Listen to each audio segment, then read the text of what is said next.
आदाब नाजरीन, INN की खबरों में आपका इस्तकबाल है। मैं हूं शौकत अली सूफ़ी। आइए नज़र डालते हैं आज की कुछ अहम खबरों पर।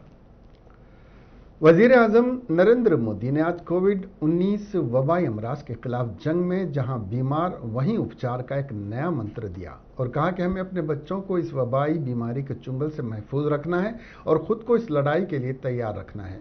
मोदी उत्तर प्रदेश में अपने पार्लिमानी हल्के वाराणसी के डॉक्टरों, पैरामेडिकल स्टाफ और फ्रंट लाइन कारकुनों के साथ बातचीत कर रहे थे। मोदी ने कहा कि हमारी लड़ाई हर रोज चेहरा बदलने वाले और चालाक वायरस के खिलाफ है और हमें इसके लिए खुद को तैयार रखने की ज़रूरत है।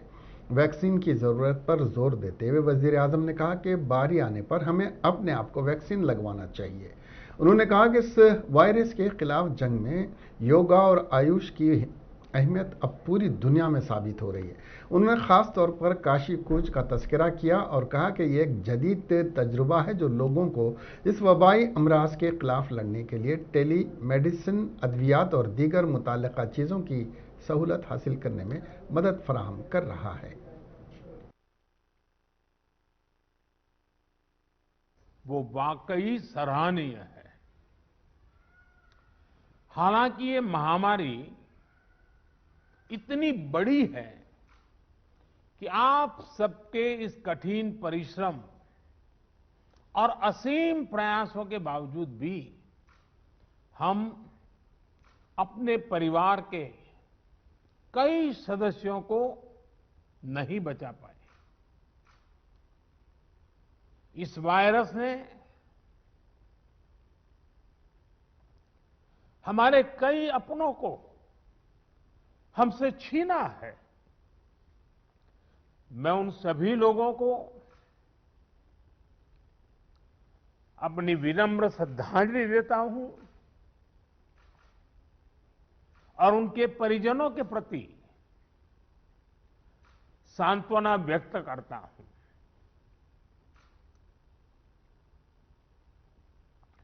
साथियों, कोरोना की सेकंड वेव में हमें कई मोर्चों पर एक साथ लड़ना पड़ रहा है। इस बार संक्रमण दर भी पहले से कई गुना ज्यादा है और मरीजों को ज्यादा दिनों तक हॉस्पिटलाइज भी रहना पड़ रहा है। इन सब से हमारे हेल्थ सिस्टम पर एक साथ बहुत बड़ा दबाव पैदा हो गया है। बनारस तो वैसे भी सिर्फ काशी के लिए नहीं, पूरे पूर्वांचल की स्वास्थ्य सेवाओं का एक केंद्र है। बिहार के भी कुछ हिस्से के लोग काशी पर डिपेंडेंट होते हैं। ऐसे में स्वाभाविक तौर पर यहां की स्वास्थ्य व्यवस्था पर इतना दबाव बहुत बड़ी चुनौती बनकर के आया। पिछले 7 सालों से यहां के हेल्थ सिस्टम को लेकर जो काम हुआ, उसने हमारा बहुत साथ दिया। चीफ मिनिस्टर के चंद्रशेखर राव सिकंदराबाद हॉस्पिटल के बाद जिले वरंगल के महात्मा गांधी मेमोरियल अस्पताल का दौरा करते हुए मरीजों के हौसले बुलंद किए। के चंद्रशेखर राव अस्पताल में वार्ड्स में मरीजों से बातचीत करने के बाद सुप्रिंटेंडेंट और डॉक्टर से इंतजामात के ताल्लुक से मालूमात हासिल की। चीफ मिनिस्टर ने कोविड-19 के मरीजों को ऑक्सीजन, अद्वियात के अलावा दीगर सहूलियात फराहम करने की हिदायत दी है। के चंद्रशेखर राव के दौरे से मरीजों के हौसले बुलंद हुए हैं। के चंद्रशेखर राव 12:45 पर MGM अस्पताल पहुंचे थे। केसीआर ने हिदायत दी कि कितना भी खर्च क्यों न हो, मरीजों को हर किस्म की सहूलियात फराहम करें।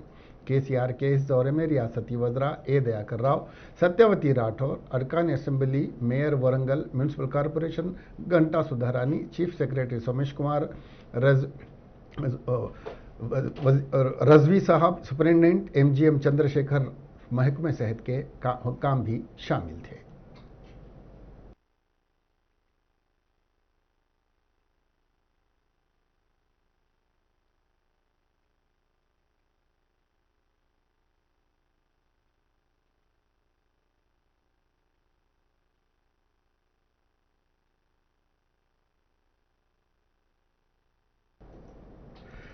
चीफ मिनिस्टर चंद्रशेखर राव के दौरे वरंगल के मौके पर एक अजीबोगरीब वाकया पेश आया। चीफ मिनिस्टर वरंगल के एमजीएम हॉस्पिटल में कोरोना के मरीजों की आदत कर रहे थे। इस दौरान एक मरीज ने चीफ मिनिस्टर को काफी सामने से देखते हुए केसीआर जिंदाबाद, केसीआर मेरी जान है के नारे लगाने लगे। अस्पताल में अचानक नौजवान मरीज के नारों से कोविड वार्ड में कुछ लम्हों के लिए नारे बुलंद हुए। नौजवान की इस हरकत से डॉक्टरों के अलावा खुद चीफ मिनिस्टर भी हैरान रह गए।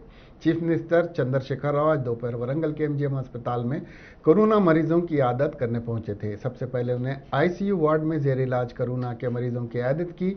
बाद कोविड वार्डों में घूमते हुए मरीजों से बात की और उनकी हिम्मत अफजाई की। रियासत महाराष्ट्र के जिले गढ़चिरौली के इट्टापल्ली तहसील के कोटमी पुलिस हेल्प सेंटर में आने वाले पेदी जंगल अहाते में नक्सलियों और पुलिस में हुई झड़प में 13 नक्सली हलाक हो गए। पुलिस के C-60 के जवान इस ऑपरेशन में शामिल थे। यहां से पुलिस को 8 नक्सलियों की लाशें मिली हैं। जाए वाकयात पर सर्च ऑपरेशन जारी है। कुछ ही दिनों पहले नक्सलियों ने गट्टा पुलिस हेल्प सेंटर पर हमला किया था, लेकिन उस वक्त ग्रेनाइट का धमाका न होने से बड़ा हादसा टल गया। तब से ही पुलिस नक्सलियों की सरगर्मियों पर नजर रखे हुए थी। जुमेरात की सुबह में 60 जवान सर्च ऑपरेशन कर रहे थे। उस वक्त नक्सलियों ने फायरिंग शुरू कर दी। जवाब में पुलिस ने कार्रवाई की, जिसमें 13 नक्सलवादी हलाक हो गए। तेलंगाना रियासत में 10वीं जमात के नतायज जारी कर दिए गए। वजीर तालीम सबिता इंद्रा रेड्डी ने नतायज जारी करने के बाद बताया कि इस साल कोरोना वायरस की वबा के बाद एसएससी के सालाना इम्तिहान मुनक्किद नहीं किए गए। एसएससी इम्तिहानात में शिरकत के लिए फीस अदा करने वाले 5,21,073 तलबा को कामयाब करार दिया गया। इनमें 2,10,647 तलबा को 10 GPA दिया गया है। वजीर तालीम ने कहा कि रियासत के 535 स्कूलों ने 10 GPA हासिल किया। फॉर्मेटिव असेसमेंट की बुनियाद पर तलबा को निशानत और ग्रेड दिए गए हैं। सबिता इंद्रा रेड्डी ने कहा कि दोपहर 3 बजे से ऑनलाइन में नताइज पेश किए जाएंगे। उन्होंने कहा कि तलबा अपने मेमोज मुतालिका स्कूल के हेडमास्टर के जरिए हासिल कर सकते हैं। अगर किसी तालिब इल्म के मेमो में कोई गलती सरजद होती है तो ऐसी सूरत में स्कूल के हेडमास्टर के जरिए उसे एसएससी बोर्ड को रवाना करने पर गलती को दुरुस्त किया जाएगा। सबिता इंद्रा रेड्डी ने तमाम कामयाब उम्मीदवारों को मुबारकबाद देते हुए मुस्तकबिल में अच्छे कोर्सेस का इंतखाब करने का मशवरा दिया है। वजीर इंडोमेंट इंदिरा करण रेड्डी ने जुमा के रोज निर्मल टाउन बस स्टैंड के रूबरू अंबेडकर चौराहे के करीब जारी सड़क की तोसी और तरक्याती कामों का मुआयना किया। वजीर ने इस इलाके में जारी तमाम तरक्याती कामों का पैदल दौरा करते हुए जायजा लिया है। इस मौके पर उन्होंने नालों की तामीर, फुटपाथ, रेलिंग, ऑटो स्टैंड और मंदिर के करीब जारी कामों की भी तफसीलात हासिल की है। इस मौके पर बात करते हुए उन्होंने बताया कि निर्मल में तरक्याती काम जारी हैं और काम मुकम्मल होते ही निर्मल की खूबसूरती में मजीद इजाफा होगा। इस तकरीब में टाउन म्यूनसिपलिटी के चेयरमैन जी ईश्वर, लाइब्रेरी के चेयरमैन ई राजेंद्र, FSCS के chairman Dharmaji Rajendra, municipal counsellors और दीगर ने शिरकत की। वजीर तालीम सबिता इंद्रा रेड्डी ने कहा कि चीफ मिनिस्टर के चंद्रशेखर राव की हिदायत पर अनंतागिरी में कोविड अस्पताल के क़याम के लिए जंगी बुनियाद पर इक़दाम किए जा रहे हैं। वजीर मौसूफ ने जुमा के रोज़ अनंतागिरी के टीबी अस्पताल का दौरा करते हुए मरीजों से तिबी सहूलियात की फराहमी से मुतालिक दरियाफ्त किया। बाद वजीर ने जिले विकाराबाद के MLA doctor M Anand, collector Posomi Basu, रियासती तालीम इंफ्रास्ट्रक्चर कॉरपोरेशन की chairman Nagender Goud, additional collector Motilal, district medical officer Sudhakar Shinde और दीगर ओहदेदारों के हमरा कोविड की सूरत हाल पर तबादिले ख्याल किया। इस मौके पर वजीर मौसूफ ने खिताब करते हुए कहा कि चीफ मिनिस्टर के चंद्रशेखर राव कोरोना से मुताल्लिक नज़रसानी करते हुए ज़रूरी हिदायत दे रहे हैं। वजीर आला ने खुद गांधी अस्पताल का दौरा किया और अब वो वरंगल MGM का दौरा कर रहे हैं, जिससे मरीजों की हौसला अफजाई हो रही है। वजीर सबिता इंदिरा रेड्डी ने विकाराबाद के लिए ड्रग्स शॉप की मंजूरी देने पर चीफ मिनिस्टर KCR का शुक्रिया अदा किया। उन्होंने कहा कि इसी तरह RT-PCR सेंटर भी जल्द खोल दिया जाएगा। उन्होंने कहा कि विकाराबाद में 2,500 रुपये में CT स्कैन की सहूलत दी जाएगी।